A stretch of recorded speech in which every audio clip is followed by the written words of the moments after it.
Saling serang antara Israel dan Iran masih berlanjut, bahkan hingga menyasar warga sipil dari kedua negara. Ratusan orang dilaporkan tewas akibat serangan ini. Tak hanya itu, Tel Aviv dan Teheran juga mulai menyasar infrastruktur ekonomi masing-masing. Seperti apa situasi terkini perang Israel-Iran? Serangan demi serangan dari Israel maupun Iran masih terus berlangsung hingga Minggu 15 Juni 2025 malam waktu setempat. Dari video yang beredar di media sosial, baik Tel Aviv maupun Teheran meluncurkan rudal dan drone atau pesawat tanpa awak ke wilayah masing-masing. Serangan ini mengakibatkan jatuhnya korban jiwa. Di Iran, Kementerian Kesehatan negara itu menyatakan Israel menewaskan 224 orang sejak Jumat 13 Juni. Adapun korban luka mencapai 1.227 orang. Dari ratusan korban tewas itu terdapat Kepala Unit Intelijen Korps Garda Revolusi atau IRGC, Muhammad Kazemi. Kantor berita Tasnim yang berafiliasi dengan IRGC melaporkan bahwa Kazemi tewas bersama wakilnya Hasan Mohakek dan Muhammad Mohsen Bakeri pada Minggu 15 Juni. Sementara di Israel, meski memiliki berlapis sistem pertahanan udara, salah satunya Iron Dome, namun tak semua serangan udara Iran berhasil dihalau. Di Haifa, Tel Aviv, dan Yerusalem, ledakan terjadi akibat gempuran Iran.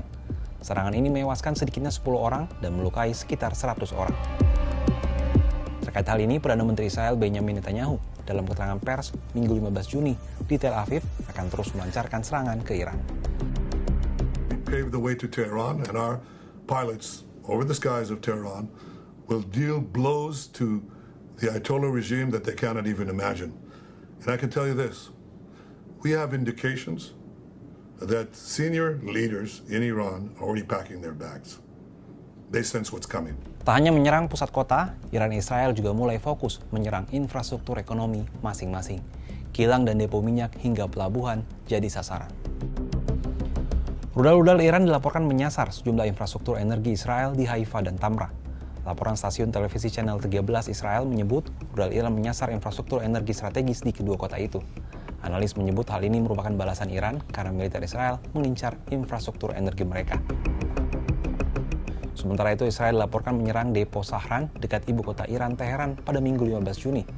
Al Jazeera melaporkan depo Sahran menjadi tempat penyimpanan beberapa juta barel cadangan minyak Iran dan produk olahan lainnya, khususnya bagi industri. Berlokasi tidak jauh dari Teheran, membuat depo itu sangat penting bagi keamanan pasokan ibu kota, terutama dalam situasi genting seperti saat ini. Kantor berita Iran Tasnim juga melaporkan Iran menghentikan sebagian produksi energinya di ladang South Pars. Ladang gas terbesar Iran itu berada di Provinsi Bushehr. Ladang itu juga diserang Israel. Konflik terbuka Iran-Israel telah menyebabkan kekhawatiran terhadap perekonomian global. Harga minyak naik hingga 9% pada perdagangan Jumat 13 Juni dan berpotensi terus meroket. Iran saat ini memproduksi sekitar 3,3 juta barel minyak per hari dan produk lainnya dari ladang-ladang mereka. Hingga 2,2 juta barel produk migas Iran diekspor setiap hari.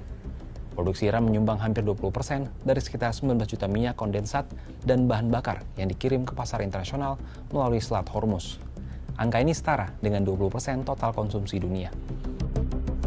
Konflik yang kian memanas antara Iran dan Israel ini tak hanya membawa dampak kemanusiaan yang tragis, tapi juga memicu kekhawatiran serius terhadap stabilitas ekonomi global, terutama dengan lonjakan harga minyak yang signifikan.